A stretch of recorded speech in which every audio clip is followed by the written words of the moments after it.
Bonjour à tous, j'espère que vous allez bien, je suis très contente de vous retrouver dans un nouveau vlog. Je vous remercie d'être de plus en plus nombreux à suivre mes vlogs, je vous remercie pour vos gentils mots, vos commentaires, etc. Ainsi que vos retours sur ma dernière vidéo en ligne au moment où je vous parle. Il s'agit de la vidéo sur mon organisation au niveau de la lecture. Et je vous remercie pour tous les retours que j'ai eus. Alors bon, je me doutais que j'aurais quelques retours un peu négatifs, un peu qui juge mais surtout sans vouloir juger ou ce style de choses. Bon, je me doutais, mais globalement elle a été super bien accueillie et ça me touche vraiment beaucoup. C'est vrai que la planification, c'est un sujet, planification, organisation, ce sont des sujets qui sont un peu tabous, comme je vous l'ai expliqué dans cette vidéo. Je m'en suis mangé plein la figure dans le monde du tricot il y a quelques années, donc j'y vais vraiment voilà, en marchant un peu sur des œufs. Alors même si je marche sur des œufs, il n'empêche que je me suis quand même mangé quelques réflexions de personnes anti-organisation et qui du coup aimeraient que le monde entier soit pareil, mais globalement je trouve que c'est vraiment très positif, donc merci à vous. Alors on va commencer ce vlog avec, eh bien hier on a été faire des magasins hier matin. L'objectif était enfin bon, il y avait plusieurs objectifs, mais c'était un peu de faire des achats de Noël. Il y a des choses que... enfin, en fait, pendant les vacances de la Toussaint, je prends toujours quelques jours, alors soit une semaine, soit quelques jours. Donc là, en l'occurrence, c'est quelques jours. Et ça nous permet en fait déjà de regarder les jouets de Noël qui sont sortis. Ça permet de commencer à faire un peu les listes, de voir alors pas en vrai les jouets puisqu'ils sont dans des boîtes, mais en tout cas d'imaginer davantage à quoi ça pourrait ressembler et ce qui pourrait donner un peu envie aux enfants. Et puis on fait toujours des achats de chaussettes de Noël, de pyjamas de Noël, etc. Et enfin sauf l'année dernière du coup, puisque on faisait pas les magasins du tout. Voilà. À cause c'était quoi à ce moment-là, le deuxième confinement. Donc là, j'avais vraiment hâte.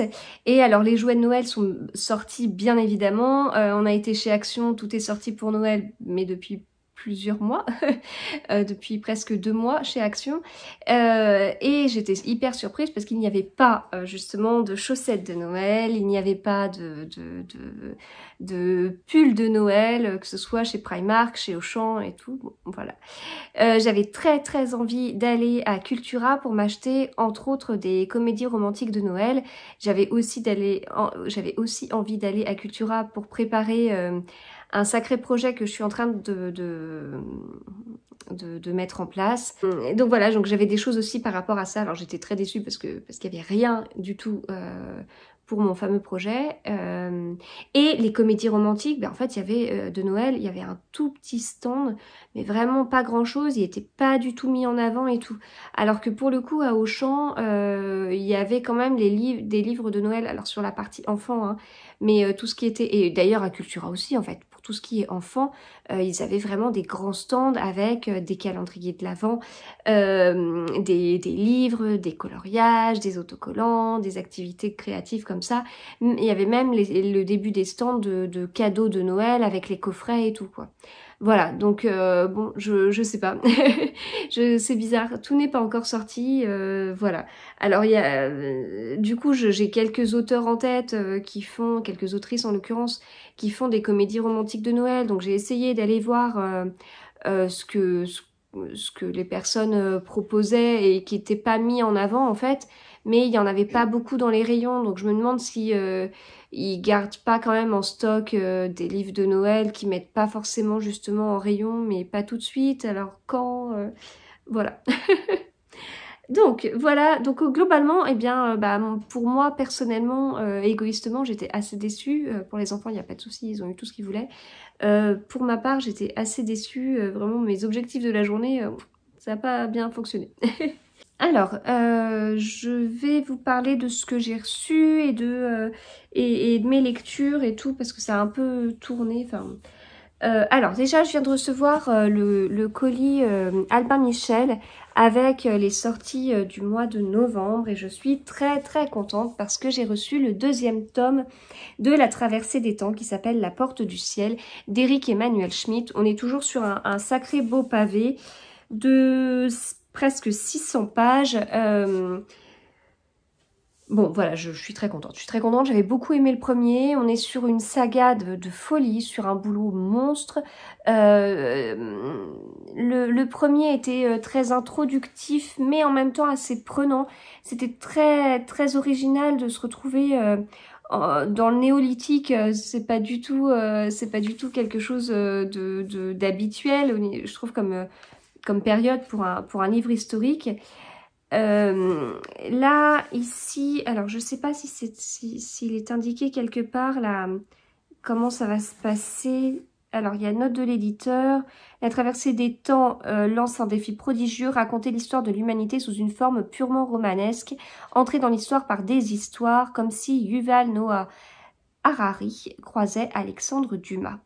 Ce projet titanesque anime Eric Emmanuel Schmitt depuis 30 ans, une aspiration qui a fini par creuser un chemin de vie, etc.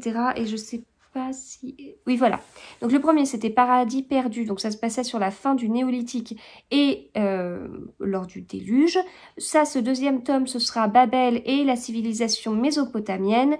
Et puis ensuite, apparaître, on aura le tome 3 avec l'Égypte des pharaons, le quatrième tome avec la Grèce au IVe siècle avant Jésus-Christ, le cinquième tome Rome et la naissance du christianisme, le sixième tome l'Europe médiévale et Jeanne d'Arc, le septième la Renaissance et la découverte des Amériques, et le huitième et dernier tome sera sur les révolutions politiques, industrielles et techniques. Voilà, donc sacré projet, c'est vraiment génial, je trouve. Donc voilà, donc j'ai assez hâte de le lire. Le problème, c'est que mon planning de novembre est vraiment plein, très plein, trop plein. Décembre, il y a des petits trous, mais les petits trous sont là normalement pour les comédies romantiques de Noël et je crains que ce soit remplacé par d'autres choses. Donc bah janvier. Voilà, je pense que ça se passera comme ça. Et puis, j'ai reçu les tomes 3 et 4 des enquêtes de Lady Rose, qui est la nouvelle série sortie par l'autrice d'Agatha Raisin, dont le pseudonyme est MC Beaton, sachant que cette autrice est décédée depuis 2 ans. Mais il n'empêche que tous les livres qu'elle a écrits ne sont pas du tout sortis en français, pas encore. On pense au Hamish Macbeth, on doit être au 12e tome en France alors qu'il y en a 35 d'écrits. Les Agatha Raisin, il en manque encore quelques-uns, et puis bah là voilà, on découvre à peine cette série. Et je n'arrive pas à trouver sur internet combien de tomes elle a écrit. Voilà. Donc le troisième tome s'appelle Raison et Châtiment, et le quatrième Passion et Trahison. Voilà, donc là c'est mis entre Sherlock Holmes et la chronique des Bridgerton. Au niveau du style, pour l'instant je n'ai lu que le premier. On est vraiment sur un style Agatha Raisin au niveau de la construction, je trouve. Au niveau de la construction, au niveau de l'intrigue, même si ça se passe pas du tout à la même période et tout, mais je retrouve beaucoup d'Agatha Raisin en fait. C'est une série de Cozy Mystery, mais vraiment, enfin, si je l'avais lu sans savoir quelle était l'autrice, je pense que j'aurais reconnu des côtés d'Agatha Raisin dans l'histoire. Et Agatha Raisin a quand même quelques défauts, donc il y a quelques défauts ici, mais enfin au niveau de l'intrigue et tout, mais en fait on est vraiment sur... Enfin, en revanche, l'ambiance, elle est vraiment géniale, ça se lit vraiment bien, on s'attache aux personnages. Il y a de nombreux personnages, Lady Rose et le personnage principal, mais en même temps, les personnages secondaires ont quand même une belle place, ce qui est aussi le cas dans les Agatha Raisin, donc c'est vraiment chouette. Voilà, donc ça, ce sont les réceptions Albin Michel d'aujourd'hui. J'ai reçu, je sais plus si je vous en avais parlé, je me rappelle pas. J'ai reçu Le Sanatorium de Sari Pierce chez Michel Lafon. Si, je crois que je vous l'ai dit. Mais j'ai casé la lecture commune, donc si ça vous intéresse de savoir quand est-ce que je vais lire tel ou tel livre, je vous invite à aller sur mon compte Instagram et à regarder dans les stories à la une, sous le petit... vous retrouverez une petite catégorie où c'est indiqué LC pour lecture commune, et je mets ici les stories avec les titres et les dates où commencent les lectures communes. Voilà, donc ça, et puis après, dans les nouveaux livres qui intègrent ma pile de livres à lire, il y a celui-ci, Rendez-vous au chalet des cœurs oubliés d'Emily Blaine.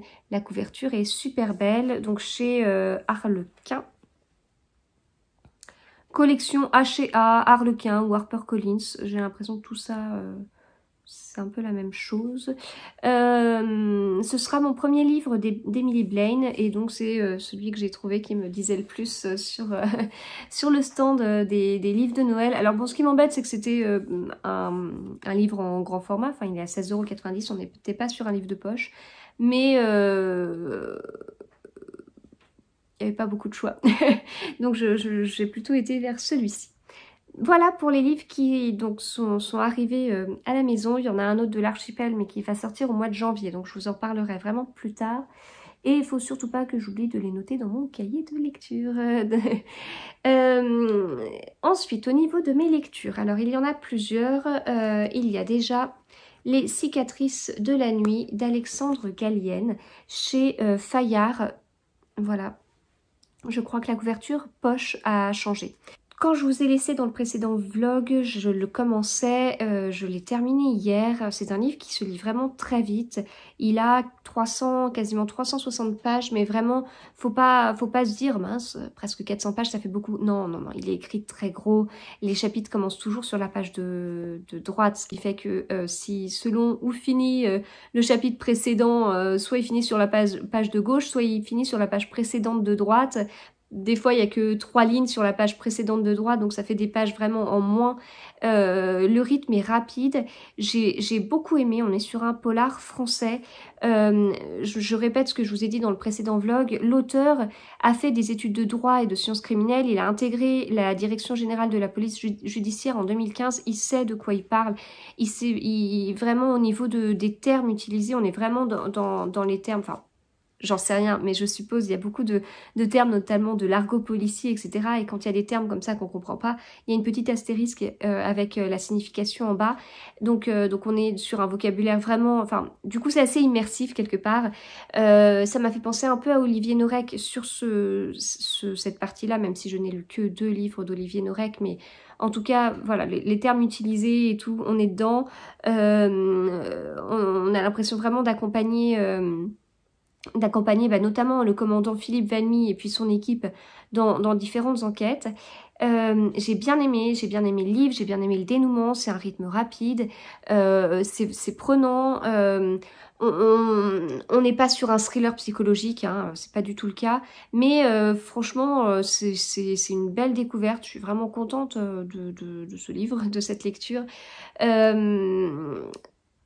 Ce que je vous ai pas dit la dernière fois, c'est que, en fait, dans l'écriture, oui, il y a cette partie dont je vous parle, qui paraît, enfin, du coup, avec du vocabulaire policier, un peu de l'argot policier, parfois un peu de vulgarité, parce qu'ils sont pris dans l'action, voilà. Mais malgré tout, il y a des phrases qui sont presque poétiques, en fait. Notamment, alors, je suis pas sûre que je vais réussir à retrouver comme ça, mais il y avait, et je l'ai pas noté en citation sur Babelio, mais il y avait une belle description de l'automne, je crois que c'était en début de chapitre, non. Non. Mais bon, il y avait en tout cas, il y a des belles phrases un peu poétiques. L'écriture, elle est bien, enfin vraiment, j'ai vraiment bien aimé. J'ai bien accroché, donc j'ai vraiment envie de découvrir ces autres livres. Là, le premier était chez Fayard, les suivants, il en a sorti 2 autres, et les 2 sont sortis chez Michel Lafon en grand format, et le deuxième est sorti chez Pocket. Voilà. Donc il fait pas mal de maisons d'édition. Voilà, ouais, vraiment belle surprise, je l'ai fini hier. Donc pour vous rappeler rapidement l'histoire, et puis même ce dénouement est quand même pas mal du tout. Pour vous rappeler l'histoire, donc on suit le commandant Philippe Valmy qui vient d'intégrer la brigade criminelle, alors qu'avant il était plutôt sur tout ce qui était... histoire, les enfants sont à côté, donc je vais pas détailler, mais les histoires qui se passent plutôt le soir, etc. Voilà, il était plutôt dans tout ça. Et il a voulu sauver son couple, en fait, sauver son mariage, et c'est pour ça qu'il est parti à la brigade criminelle. À peine il entre dans la brigade criminelle, qu'il a affaire à un meurtre, un sacré meurtre, qui est pas habituel, en fait. Et en plus, il connaît la victime, puisque c'est l'une de ses anciennes indiques. Voilà, donc du coup, ce qui fait que il va devoir replonger quand même dans la partie qu'il avait laissée, dans le monde de la nuit, et c'est un sacré crime, ça fait partie de meurtres que la brigade criminelle n'avait pas vu depuis un sacré bout de temps, en fait, si vous voulez. Donc lui, il arrive et il tombe directement sur ça. Il y a un côté, ça fait penser qu'il y a un côté peut-être personnel en fin de compte. Voilà, donc ouais, vraiment un très chouette polar français que je vous conseille. Une fois que j'ai fini celui-là, eh bien j'ai commencé celui-ci hier. C'est un livre que je lis dans le cadre des lectrices Charleston. C'est une épreuve non corrigée. Le livre sortira le 12 janvier 2022, mais j'ai lu que ça pour le moment. Donc 80 pages sur un livre qu'en fait un peu plus de 400. Voilà, donc le titre c'est Là où les arbres rencontrent les étoiles de Glendy Vandera. Je vous en parlerai plus tard puisque comme vous le voyez il ne sort pas tout de suite. Et ce matin j'ai commencé celui-ci, c'est un livre qu'on lit en lecture commune qu'on a organisé avec Estelle de Petites Lectrices. On est plusieurs dans le groupe et c'est super sympa. Donc c'est La Dame de l'Orient Express de Lindsay Ashford et c'est indiqué L'incroyable voyage d'Agatha Christie. Donc pour ma part je l'ai en HarperCollins poche. Voilà, pour les connaisseurs, vous reconnaissez le dos des HarperCollins poche. Je l'ai commencé ce matin en version audio. Enfin, j'ai lu le prologue. J'ai lu le prologue parce que mis à part les Agatha raisins, j'ai pas trop envie de commencer un livre en version audio sans avoir lu d'abord un bout de version papier. Donc j'ai lu le prologue en version papier, puis je suis passée aux quasiment 5 premiers chapitres en version audio. J'avais de la couture à faire à tout prix ce matin. Donc voilà, c'était l'occasion. Alors, ce qui est assez drôle, c'est que du coup, on suit Agatha Christie notamment. Donc, c'est pas indiqué à chaque fois Agatha Christie, c'est indiqué Agatha. Et moi, les derniers livres audio que j'ai lus, c'était à chaque fois avec Agatha, mais Agatha Raisin. Donc ça, c'est assez drôle. Et puis, la voix de la narratrice se rapproche de la voix de la narratrice d'Agatha Raisin. Donc voilà. Alors, c'est pas du tout les mêmes histoires. Là, on suit Agatha Christie qui va faire un voyage au bord de l'Orient Express. Elle est très marquée par son divorce. Très marquée de ce qui s'est passé avec son ex-mari, et elle va voyager au bord de l'Orient Express. On sait par la 4e de couverture qu'elle va se lier avec 2 autres femmes, mais en même temps ces 2 autres femmes arrivent très vite puisque les premiers chapitres, alors c'est pas systématique, mais en tout cas ils sont découpés entre ces 3 femmes en fait, entre Agatha Christie et puis Nancy et Katharine, qui sont aussi voilà, deux jeunes femmes. Alors elle a déjà rencontré Katharine et elle est un peu intriguée par Nancy. Quand on connaît la biographie d'Agatha Christie, on peut se poser quelques questions, on est censé connaître un petit peu ses prénoms. Et pour l'instant, c'est très intéressant parce que la vie d'Agatha est vraiment amenée. Enfin, il y a des choses qui sont vraies, il y a des choses qui sont inventées, mais on voit ce qui est vrai et c'est très agréable et c'est... on fait le lien, c'est-à-dire que là elle voyage, puis elle va y avoir des petits échos, elle va parler de sa mère, elle va parler de sa sœur, elle va parler de sa fille, et ce sont des choses qui sont vraies en fait. Donc je trouve que c'est très bien amené, c'est beaucoup plus intéressant que de lire une biographie, surtout que on sait qu'il faut faire très attention aux biographies d'Agatha Christie, qui sont souvent très spoilantes en fait, hein. Les plus gros titres d'Agatha Christie, les plus connus sont spoilés, les dénouements sont donnés, notamment le dénouement du meurtre de Roger Ackroyd, qui est ce dénouement est donné dans plusieurs livres pour expliquer quelque chose qui s'est passé après la sortie de ce livre, mais on peut l'expliquer sans être obligé comme ça de spoiler. On peut respecter le lecteur. Voilà, moi j'ai lu quasiment toute l'autobiographie d'Agatha Christie. J'avais pas trop aimé. J'ai lu une seule biographie d'Agatha Christie en livre. Après, bon, voilà, j'ai regardé pas mal de films, écouté des émissions de radio, lu des magazines par rapport à sa vie. Et oui, des sites internet aussi, j'ai épluché pas mal de sites. Donc il y a des choses que je sais qui sont remises dans ce livre et c'est chouette en fait, c'est mis de façon... Puis à un moment donné, il y a... À un moment donné, il y a un personnage, je me dis non, non, non, non, non. Ce ne serait pas Max Mallowan. Eh ben si. Donc c'est chouette en fait, c'est très chouette je trouve. Voilà, bon, je sais pas encore si il y a une grosse part de remerciements et de note de fin de l'auteur, de l'autrice, qui nous expliquera un peu plus ce qui est vrai, ce qui est pas vrai, le pourquoi du comment. Mais c'est très rigolo en tout cas. Enfin, ouais, ce qui peut être intéressant, c'est pourquoi elle a voulu faire ça, pourquoi elle l'a amené comme ça. Enfin, voilà. Donc début très très chouette. Vraiment, je me régale avec ce livre. Et j'avais glissé dans celui-ci le marque-page que j'avais reçu, je vous en avais parlé. Hop, il faut que je le retrouve.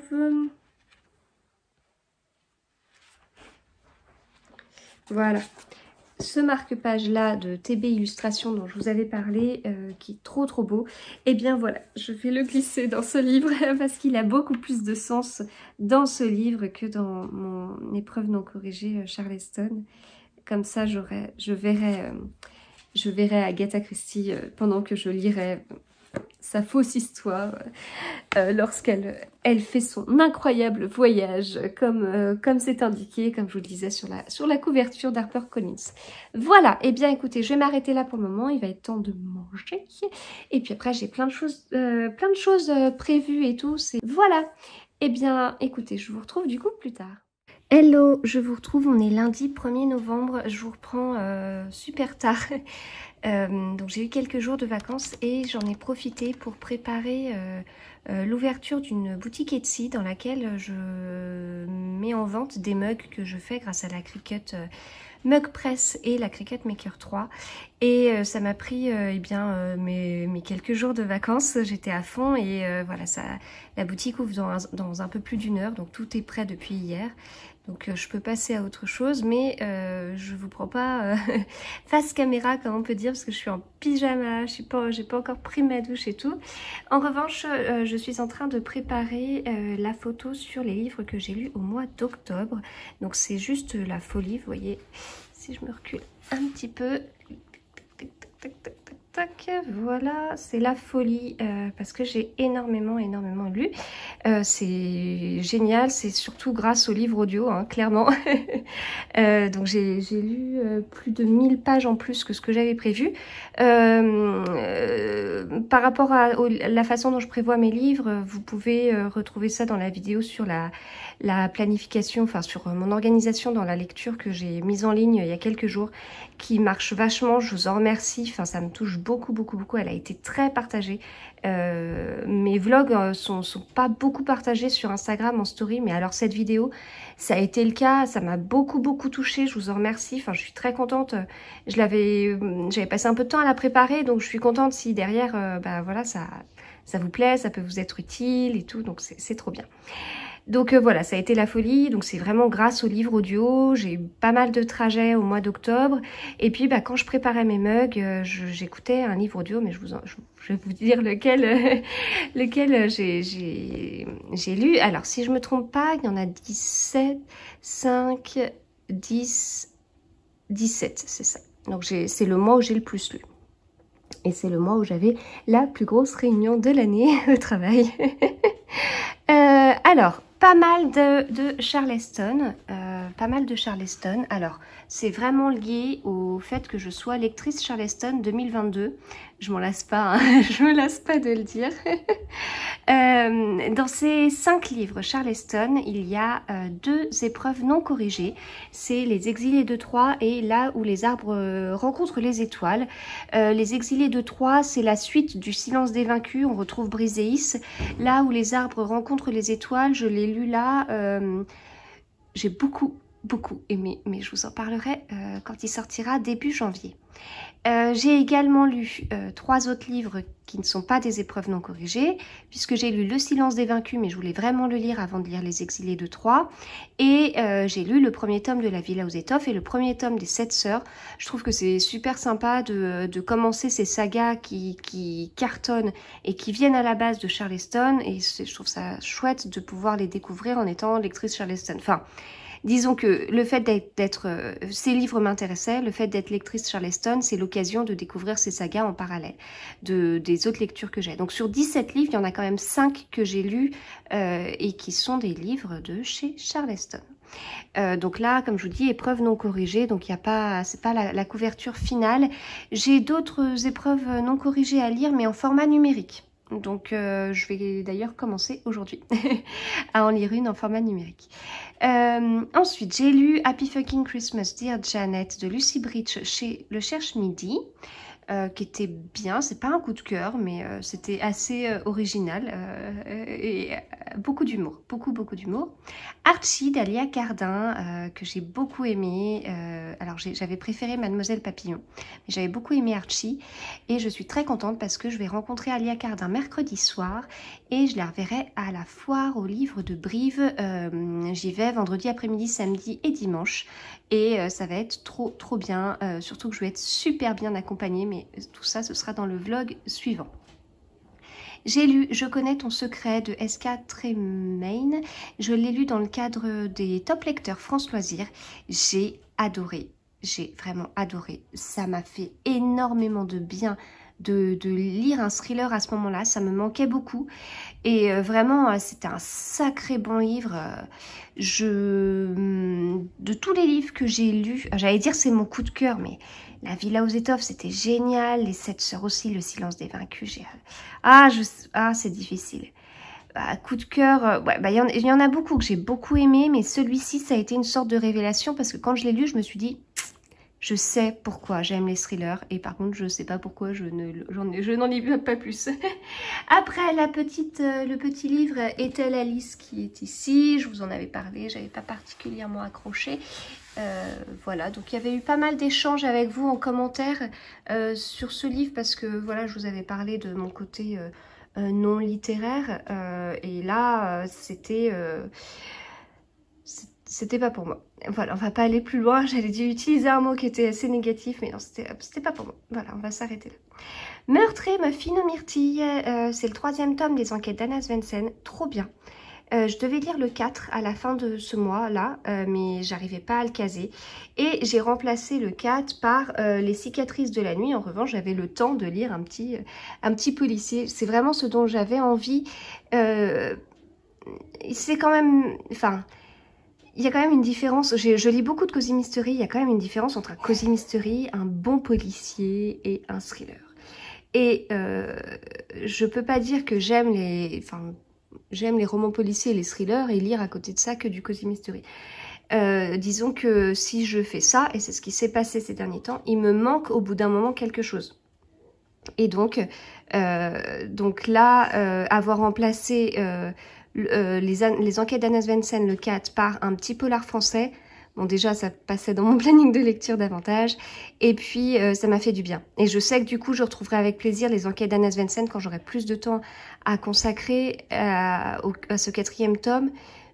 Surtout que c'est une série de cosy mystery que j'aime vraiment beaucoup. Donc, je veux vraiment les savourer. J'ai lu les tomes 24, 25 et 26 d'Agatha Raisin, donc je les ai lus, je les ai surtout écoutés via Audible, voilà, donc c'était très agréable dans la voiture. Le truc c'est que demain je retourne au travail sur place, mais ça faisait un petit moment que j'y avais pas été, donc ça fait un petit moment que j'ai pas écouté d'Agatha Raisin, mais c'était très chouette. Donc Les cicatrices de la nuit d'Alexandre Gallienne, génial. Très très belle découverte, je vous en ai parlé déjà, mais vraiment très très bien. La Dame de l'Orient Express de Lindsay Ashford, je l'ai lu, je vous en ai pas parlé. J'ai vraiment beaucoup aimé, je l'ai terminé hier soir. Donc dans ce livre en fait, je vous en ai parlé au début de la lecture, mais pas plus, et j'ai été au tout début. Dans ce livre on suit Agatha Christie qui part dans l'Orient Express. Elle fait la rencontre de 2 personnages. Donc ça je vous l'ai dit, Catherine et Nancy. On va les suivre. C'est très... Il y a un côté très humain, très émouvant, très vrai, très... C'est des morceaux de vie, c'est des femmes qui arrivent, qui n'ont pas forcément le même âge, qui ont des interrogations. C'est vraiment un livre très femme en fait, avec questions féminines, mais pas du tout des questions légères, hein. Enfin, voilà, elles arrivent à... Enfin, là, Agatha Christie n'a pas tout à fait 40 ans. On sait, enfin, si vous connaissez un peu sa vie, elle a divorcé de son premier mari, Archibald Christie. Et donc là, bah, ça se passe après ça, en fait. Et puis, dans ce livre, elle fait la connaissance de Max Mallowan. Voilà. Donc, ça s'est pas tout à fait passé comme ça dans la réalité. Mais ce livre était très bien fait, très, très bien fait. Il y avait des petits clins d'œil à Hercule Poirot.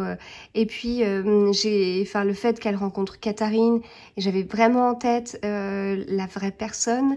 J'avais en tête Meurtre en Mésopotamie, pourquoi ce livre a été écrit, de qui elle s'est inspirée. Enfin, voilà, tout ça, c'est des choses que je savais. Donc c'était très rigolo de pouvoir lire ça. Je l'ai principalement écouté en fait sur Audible. Je finissais les chapitres le soir, mais je l'ai principalement écouté sur Audible en préparant des mugs pour ma boutique. Ce qui fait que j'ai beaucoup lu ces derniers jours, mais grâce notamment à ça, parce que j'ai été très très prise par la préparation de ma boutique. Même si je ne propose que 30 mugs, ça fait pas beaucoup dit comme ça, mais 30 mugs que j'ai commencé à préparer il y a moins d'une semaine. Et donc j'ai beaucoup écouté de livres, puisque le temps que je mettais à préparer ma boutique, c'était du temps en moins à lire et à tricoter. Mais ça m'a permis d'avancer, et notamment ce livre m'a vraiment accompagnée. ABC contre Poirot, donc voilà, un classique d'Agatha Christie que j'adore énormément. Et puis La papeterie de Tsubaki d'Okawa Ito, que j'avais beaucoup aimé. Livre très méditatif, on prend son temps, et voilà. Donc voilà pour ce mois d'octobre, 17 livres lus. Je ne suis pas sûre de relever le défi, surtout que là on va commencer l'Iliade et l'Odyssée aujourd'hui, donc le mois de novembre va être un peu différent. Voilà, à plus tard. Hello, je vous retrouve, on est mercredi matin, ce vlog est un peu bizarre.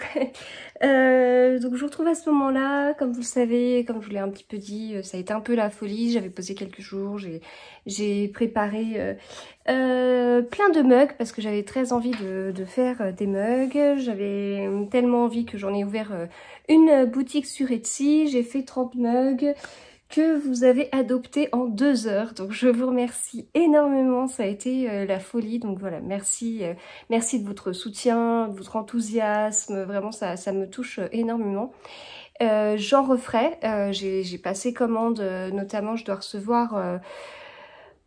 recevoir 60 mugs et il m'en reste 4-5 à la maison que j'avais gardé au cas où. Voilà, donc ça avec des nouveaux papiers et tout. Donc voilà, ce sont des mugs pour tricoteuses et pour lectrices avec des messages plutôt bienveillants. Voilà, tant qu'à faire. Donc voilà, donc vraiment merci de votre soutien. Voilà, donc ce qui fait que j'ai posé quelques jours et je me suis lancée dans ce projet-là à fond. Ça m'a fait énormément de bien, je me suis totalement déconnectée du travail. Ça a été pour moi une coupure presque aussi importante que si j'avais arrêté de travailler pendant 3 semaines. En fait, ça m'a fait beaucoup de bien et je suis revenue au travail hier. J'étais du coup super motivée et tout. Ça m'a permis de prendre du recul sur des sujets et de me lancer à fond dans d'autres. Et voilà, donc vraiment, c'est très curieux parce que si vous voulez, j'ai posé quelques jours de congé. J'ai utilisé ça pour ouvrir une boutique et c'était la folie puisque je commençais je prenais mon petit déjeuner en préparant des mugs si vous voulez. Donc c'est parce que 30 mugs, enfin ça représente vraiment beaucoup, ça représente de très nombreuses heures de travail. Donc ça pourrait être curieux, mais au final non, ça m'a fait beaucoup de bien et puis ça reste quelque chose, enfin j'adore faire ça, j'adore faire ça. Ça reste quelque chose de, c'est du do it yourself avec tout ce que ça peut apporter. Enfin vous savez que je tricote et ensuite je porte ce que je tricote et que je crée aussi des patrons en tricot et tout ça c'est enfin pour les personnes qui font des loisirs créatifs, vous devez tout à fait comprendre ce que je vais dire. Il y a un côté très gratifiant en fait. On crée quelque chose, donc voilà, ça. Enfin, du coup là sur les mugs, il y a eu double effet avec la création du mug en lui-même. Donc le moment où je découvre le mug et je fais oh chouette, et puis le moment où il a été adopté. Donc voilà. Donc vraiment ça, bah écoutez, ça a été des vacances très chouettes de faire des mugs. Du coup, je vous ai pas trop pris parce que j'étais vraiment focus sur ça, enfin totalement, je vivais pour les mugs. J'ai quand même lu, j'ai pas mal lu grâce au livre audio, mais je vous en ai un petit peu parlé lundi, donc j'ai lu 17 livres dans le mois. Vraiment grâce au livre audio, sur les 17 livres, il y en a 4 que j'ai écoutés principalement et 13 que j'ai vraiment lus. Je choisis vraiment les livres que je passe en audio. Je veux plutôt des livres un peu légers, enfin, pas des... Par exemple, les thrillers, je suis pas encore prête à mettre un thriller en audio parce qu'il y a quand même des moments où je vais peut-être un peu décrocher, donc je reviens en arrière, mais bon, je veux pas un livre qui me demande une concentration trop importante, notamment quand je conduis. Quand je fais des mugs, ça va, mais quand je conduis, voilà, je fais attention. Alors, donc au niveau des lectures, ça a été la folie parce que du coup, bah, vous vous doutez bien que ça fait quasiment une semaine que je vous ai pas fait le point sur mes lectures. Donc ça a bougé, ça a changé, il y a des livres que j'ai terminés, etc. La Dame de l'Orient Express, je vous en ai parlé lundi, j'ai donné mon avis sur Instagram. Vraiment un très chouette livre, très chouette de découvrir Agatha Christie comme ça, c'est une chouette idée. Il y a un côté biographie, il n'y a pas de spoil de livre d'Agatha Christie, hein, mais vraiment très très bien. Bon, je suis partie dans mes lectures alors que j'ai préparé mes réceptions et achats. Donc on va changer tout ça. Hop. Et alors, mes lectures.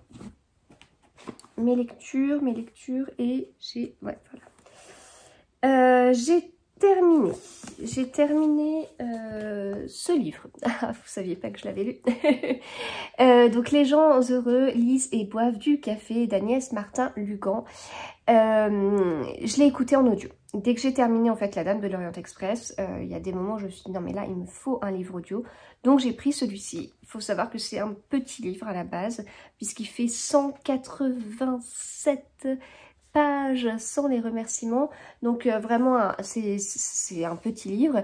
J'avais envie de le découvrir, d'autant plus que je vais à la foire au livre de Brive ce week-end et Agnès Martin-Lugan y est. Ce livre avait été dédicacé à la Garenne-Colombe, qui est le dernier salon du livre où j'ai été au mois de juin. Ça date. Bah, il était bien comme salon du livre, mais ça date.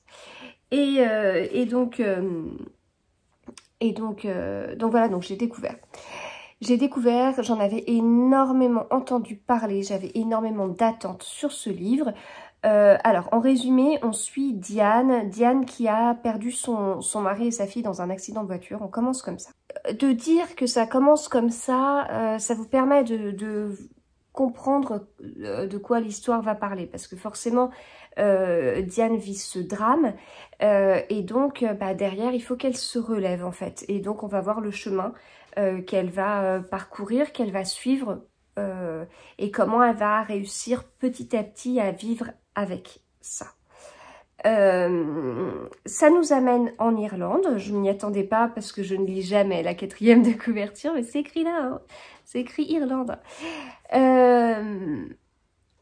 J'ai été un petit peu déçue. Parce que j'avais beaucoup d'attentes du coup sur ce livre. J'ai été un petit peu déçue parce que j'ai lu trop de livres sur ce sujet. Alors, c'est un livre qui date pas d'hier, il date d'il y a presque 10 ans, 8-9 ans. Donc, il est fort possible que les livres que j'ai lus depuis ont plutôt été inspirés en fait de ce livre-là. Hein. Enfin, mais en tout cas, moi, dans l'ordre dans lequel j'ai lu les différents livres, et puis voilà, enfin, je trouve que c'est un sujet que je lis un petit peu trop, je pense. Et ce qui m'a gênée, il y a 2 personnages qui m'ont gênée. Déjà, elle vit un drame énorme. Et en plus de ça, il y a 2 personnages qui sont poussés à l'extrême dans certains traits de caractère, notamment un personnage méchant en fait, manipulateur comme on rencontre quasiment pas dans la vraie vie, à ce point-là, je veux dire, voilà, il y a un personnage manipulateur qui l'affirme haut et fort, voilà, donc vraiment poussé à l'extrême, plus un autre personnage qui est pas gentil du tout, et je trouve qu'on tombe vraiment dans des, je vais pas dire dans des clichés, mais dans des cas très particuliers. Elle vit un drame et elle tombe sur deux personnages qu'on rencontre peu dans la vraie vie à ce point-là, en fait, enfin, qui sont destructeurs, en fait, quelque part. Enfin, et je trouve, enfin, ce qui m'a gênée, ça a été le côté trop de cas particuliers, en fait. Enfin, voilà. Après, l'histoire est belle et tout, mais là, enfin, je sais pas, j'ai été un peu bloquée par ça. Ce qui fait que, voilà, je l'ai lu, je suis contente de l'avoir lu, je suis contente de savoir de quoi ça parle, je suis contente de comprendre pourquoi le livre s'appelle « Les gens heureux lisent et boivent du café ». C'était une histoire prenante, c'était émouvant, on s'attache à Diane, on comprend ses réactions, voilà, c'est terrible hein, ce qui lui arrive. Mais j'ai été bloquée, comme je vous dis, par ça. Et puis, le côté aussi cigarette. Alors, je ne fume pas, je n'ai rien du tout contre les personnes qui fument. Voilà, chacun fait ce qu'il veut, etc. Bon, après, c'est annoncé hein, sur la couverture, mais je trouve que la cigarette est vraiment très présente. Donc, je comprends pour quelqu'un qui fume, il y a vraiment... Puis là, elle vit une épreuve, donc... il y a certainement le côté décompressé, etc. Enfin, voilà. Après, le livre date aussi de 2013, donc peut-être que ça serait plus comme ça maintenant, j'en sais rien. Mais en fait, je me disais, c'est ce que je disais à mon mari hier, quelqu'un qui cherche à arrêter de fumer, ça doit être quelque chose de très difficile. Il lit ce livre où très régulièrement il y a une cigarette d'allumée et on nous explique comment elle l'allume, etc. Pour quelqu'un comme ça doit être dur en fait. Enfin, donc voilà, donc ça et puis quelques conduites en état d'ivresse. Voilà. Donc après on peut comprendre, je veux dire quand on est dans le livre on peut comprendre, etc.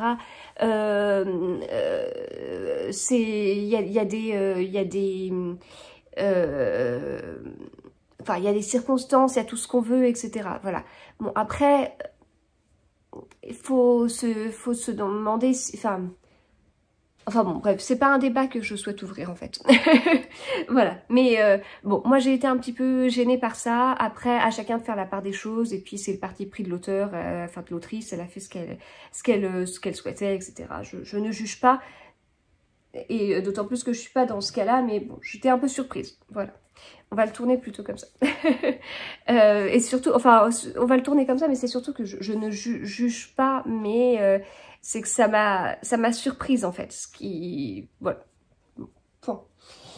Alors, j'ai aussi terminé ce livre, Le dernier message de Nicolas Beuglet chez XO. C'est un livre que j'avais prévu de lire là, le week-end dernier, enfin juste samedi et dimanche. Bon, au final, ça a un petit peu débordé.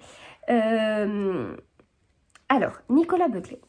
Nicolas Beuglet, j'ai lu Le Cri il y a un petit moment. Je vous l'avais déjà raconté dans un vlog. J'avais lu Le Cri. J'avais rencontré l'auteur à un petit salon du livre à Boulogne, très agréable comme auteur, c'était très chouette d'échanger avec lui.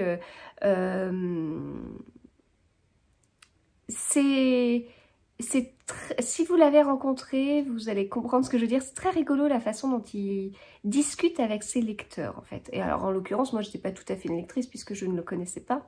Mais j'ai acheté mon premier livre justement là-bas et j'ai échangé avec lui. Très vite en fait, il veut savoir qui on est, il veut savoir ce qu'on fait dans la vie. Et les discussions peuvent tourner autour de ça. Et dans mon cas, ça s'est tout à fait passé comme ça, puisque mon job lui parlait totalement.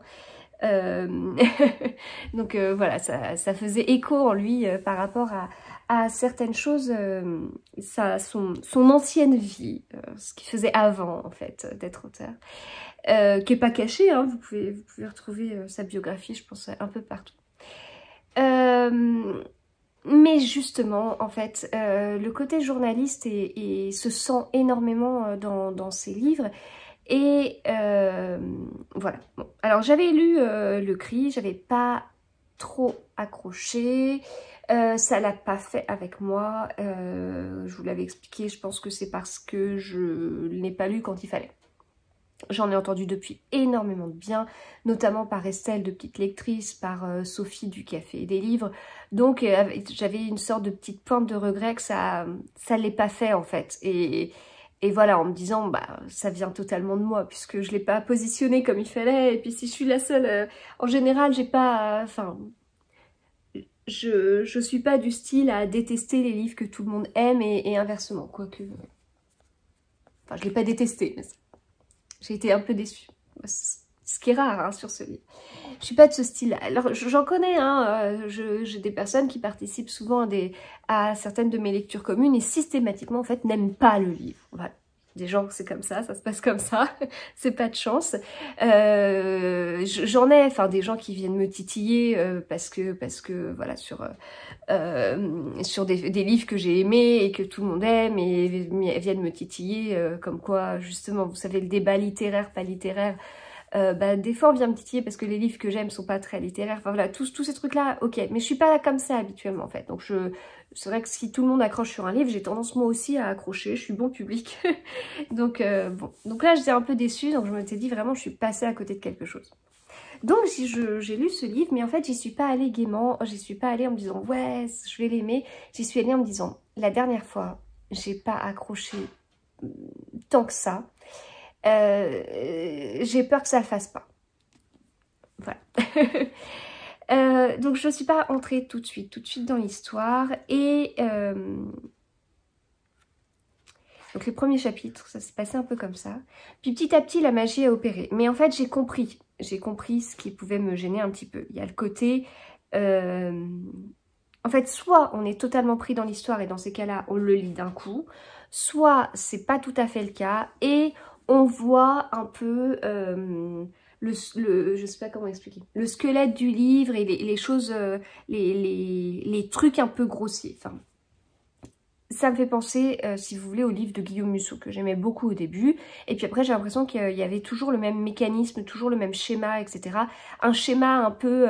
le schéma du livre à succès, des petites choses placées et tout, et hop, du coup, il est sûr que le livre va cartonner. Au début, ça le fait, puis au bout d'un moment, on voit ces trucs un peu,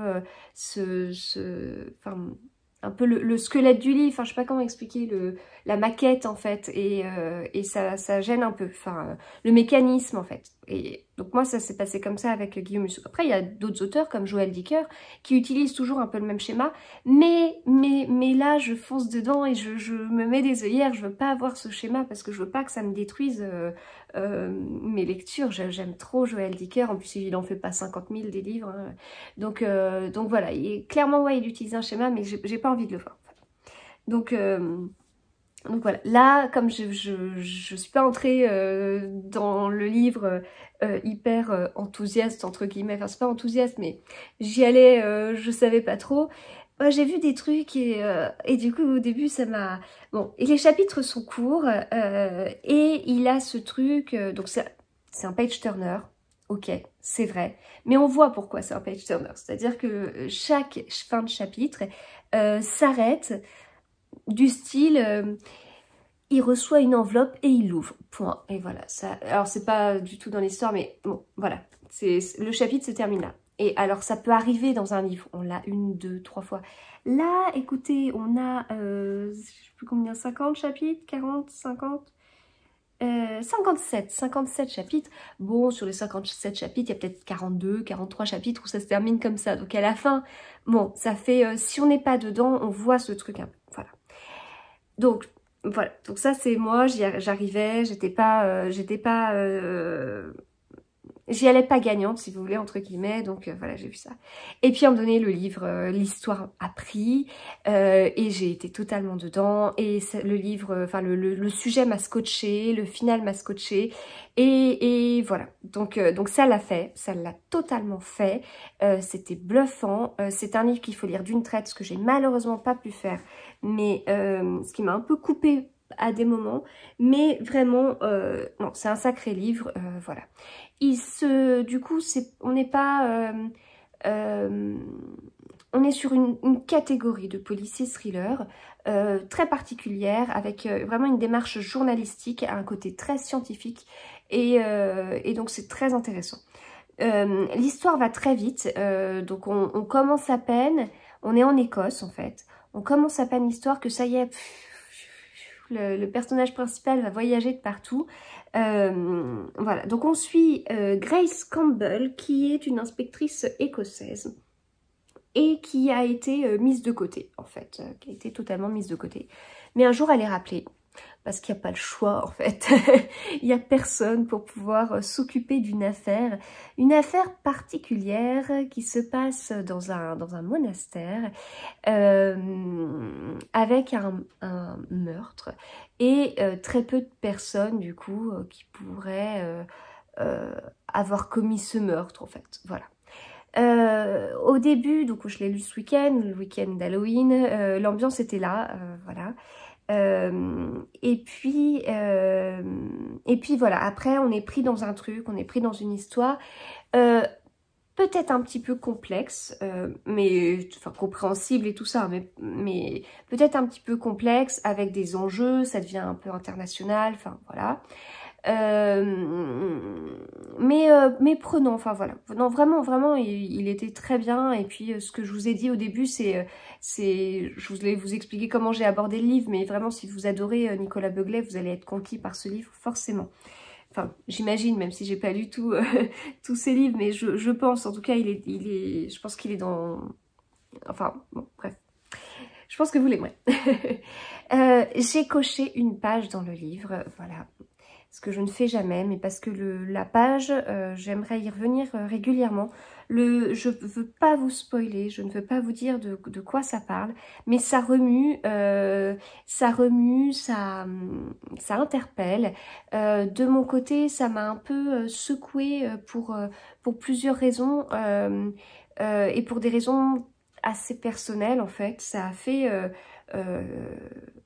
il y a des... Enfin, ça, si vous voulez, sur 3 aspects importants de ma vie, presque sur mes 3 piliers, sur mon équilibre, voilà, mes 3 piliers ont été attaqués et on a eu une vision un peu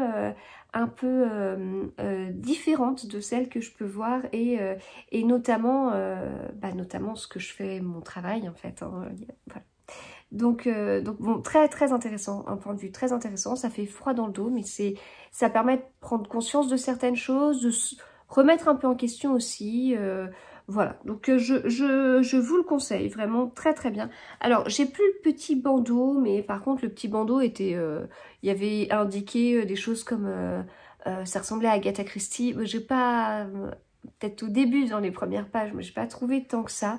On voyage, enfin voilà. Mais globalement, ça va vite. Hein. Donc, ça veut dire que les relations entre les gens vont vite. Les voyages vont vite. Enfin voilà, ça va vite. Voilà. Donc voilà, je vous le conseille et je lirai vraiment la suite avec plaisir. Enfin la suite, le suivant avec à nouveau cette inspectrice écossaise, Grace Campbell, que j'ai beaucoup aimé. Après, j'ai commencé celui-ci hier en lecture audio, une saison à la petite boulangerie de Ginny Colgan. C'est dans mon... C'était prévu dans ma palle du Pumpkin Autumn Challenge. En fait, comme Agnès Martin-Lugan, hein, celui-là aussi je l'avais prévu. Donc en fait, il m'en reste 5 à lire que je vois derrière. Celui-ci, donc je lis je l'écoute sur Audible et j'en suis au tout début puisque je l'ai commencé hier soir après être rentrée du travail. J'avais 2-3 choses à faire sur l'ordi. J'ai très envie de lire le suivant, Un Noël à la petite boulangerie au mois de décembre, mais je vois que le mois de novembre commence à être bien plein au niveau des livres que j'ai prévus. Mon planning de lecture est chargé et le mois de décembre commence à l'être un petit peu et je casse pas trop de comédies romantiques de Noël, ce qui m'ennuie parce que j'aurais voulu en lire. J'ai commencé l'Iliade d'Homère avant-hier, on lit un chant tous les 2 jours, donc aujourd'hui il faudra que j'en lise un autre. l'écriture est un peu difficile, donc j'avais choisi ce livre parce que la traduction me convenait, hein, grâce à plein de personnes de la lecture commune, on a pu échanger sur nos différentes traductions, celui-ci me convenait. Je suis très contente d'avoir lu Le silence des vaincus de Pat Barker avant, ça me permet de comprendre un peu plus. C'est pas une écriture fluide, donc ce n'est pas une lecture fluide. Homer n'a pas choisi le chemin le plus court pour expliquer les choses. Donc quand il parle de personnages, il va pas forcément utiliser tout de suite leur nom. Alors, il y a notamment un endroit, je sais pas si je vais réussir... je sais pas si je vais réussir à trouver... le Péléide, l'Atride, etc.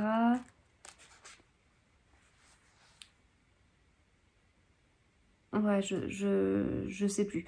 Bah, en fait, à un moment donné, mais comme je vous dis, je suis très contente d'avoir lu le Silence des vaincus avant. Même si ça se passe pas... Enfin, là, on est... le Silence des vaincus commence avant cette histoire-là. Mais en tout cas, la scène qu'on voit, je la comprends. En fait, à un moment donné, Achille part avec Patrocle. Et en fait, au lieu de dire que c'est Patrocle, on nous dit que c'est le fils de machin. Et moi, je me dis, non, mais en fait, ça, vu le lien entre Achille et Patrocle, ça doit certainement être Patrocle. Mais c'est pas mis comme ça. Alors, à la fin de ma version, là, j'ai des notes et références. Donc, je sais, par exemple, par ordre alphabétique. Donc, vraiment, c'est complet. Ça me permet de savoir que, je sais pas, tout ce qui est... si je prends Atride, les deux fils d'Atrée, Agamemnon et Ménélas. Voilà. Sauf qu'en fait, des fois, il va dire l'Atride. Donc, on comprend que c'est Agamemnon. Mais bon... voilà, donc bon, je vais lire le deuxième chant. C'est pas évident, j'espère que ce sera de plus en plus fluide, mais vraiment, je suis très contente d'avoir lu Le silence des vaincus avant. Je dois lire ce livre très vite. C'est dans le cadre, je l'ai reçu dans le cadre de la Mascotique Babelio. Je l'avais prévu pour hier, mais j'ai du retard dans mon planning lecture. Donc voilà. Donc voilà ce que je vais lire. Et je dois commencer aujourd'hui La prophétie des abeilles de Bernard Werber aussi. Ce soir, je rencontre Alia Cardin. Ça, c'est Mademoiselle Papillon. Je vais pas emmener Archie parce qu'il est déjà dédicacé. Donc, je vais emmener celui-ci pour qu'elle puisse me le dédicacer. Je suis très contente. J'ai reçu un message de Robert Laffont il y a un petit moment. Enfin, pour me proposer de rencontrer Alia Cardin. Alors, j'avais prévu de la rencontrer à Brive. On en avait déjà parlé. J'avais hâte. Et j'ai envie de parler avec elle d'école notamment, c'est ce qu'on s'est dit en message privé. Et puis en fait voilà, je vais la voir plus tôt, je vais la voir ce soir à Paris, donc c'est trop cool. Donc voilà, je prévois d'emmener mon livre pour une petite dédicace, ça va être super sympa autour d'un apéritif et tout, trop chouette. Au niveau des réceptions, j'ai reçu Un cadavre dans les pattes, qui est un cosy mystery avec des chats. Nero et Marlowe, les chats, mènent l'enquête de Leighton Dobbs chez HarperCollins Noir. Il n'est pas très gros, mais il tente bien. J'ai reçu de la part de City, donc je remercie les éditions City ainsi que Éric Poupet. Je ne l'ai pas reçu dans le catalogue habituel, j'ai eu un mail personnalisé pour me le proposer et ça me disait bien. Donc c'est Comment te dire de Mélissa Bellevigne. Alors ça m'a intéressée quand j'ai lu le résumé en fait. Donc Arthur Neil est un auteur anglais de romans à succès, plutôt introverti, il passe le plus clair de son temps plongé dans la rédaction de ses manuscrits et auprès de son meilleur ami, Philippe, un homme amoureux de la vie à l'humour détonnant. Au détour d'une séance de dédicace à Genève, Arthur croise le regard d'Emily qui le trouble profondément. Déboussolé, il observe la jeune femme disparaître dans la foule sans parvenir à la retenir. Malgré la fugacité de l'instant, son souvenir s'inscrit de manière indélébile dans ses pensées. Voilà, et puis après, eh bien, petit à petit, il va tenter de retrouver Émilie. Voilà. Donc ça me plaisait bien parce que le côté auteur, le côté dédicace et tout, c'est pas mal. Donc je vais le lire au mois de novembre. Et puis, je vous avais dit que j'avais été à Cultura mercredi dernier et que le stand comédie romantique de Noël était pas top du tout. Eh bien, figurez-vous que j'y suis retournée samedi. Oui, c'est samedi. J'y suis retournée samedi pour acheter du papier de soie pour pouvoir emballer les mugs pour les envoyer. Je suis retournée sur ce petit rayon et en fait, eh bien, il y avait beaucoup plus de livres qui étaient mis. Donc, ce que je trouve assez fou, si vous voulez. Alors, le rayon était toujours positionné au même endroit, donc un peu caché, mais il s'était vachement étoffé, quoi. Enfin, je pense on était x2 sur les comédies romantiques de Noël. Et donc, j'ai pris ça. J'ai pris Mariage sous les flocons de Sarah Morgan chez HarperCollins Poche. Voilà, donc je l'avais déjà repéré l'année dernière, je crois. J'ai jamais lu de Sarah Morgan, je vais voir, j'ai bien envie, enfin j'ai envie d'être dans l'ambiance de Noël, c'est juste que faut que j'arrive à caser mes lectures pour vraiment être dans cette ambiance-là. Voilà, bah écoutez, je vais m'arrêter là, j'espère que ce vlog vous a plu, je vous remercie énormément d'être de plus en plus nombreux à me suivre dans mes aventures livresques. Donc il n'y a pas 50 000 vidéos sur ma chaîne cette semaine parce que j'ai vraiment été prise, mais il y en aura davantage la semaine prochaine et les suivantes, ça c'est sûr. Dans le prochain vlog, rencontre avec Alia Cardin plus foire aux livres de Brive, j'y vais avec NJ de Madame Chachali, avec Florence de Flo Books, avec Estelle de Petite Lectrice et on retrouvera Sophie du Café et des Livres samedi. C'est trop chouette, on a trop hâte, ça va être juste la folie. Voilà, et bien écoutez, je vous retrouve bientôt, je vous souhaite de très très bonnes lectures et à très vite.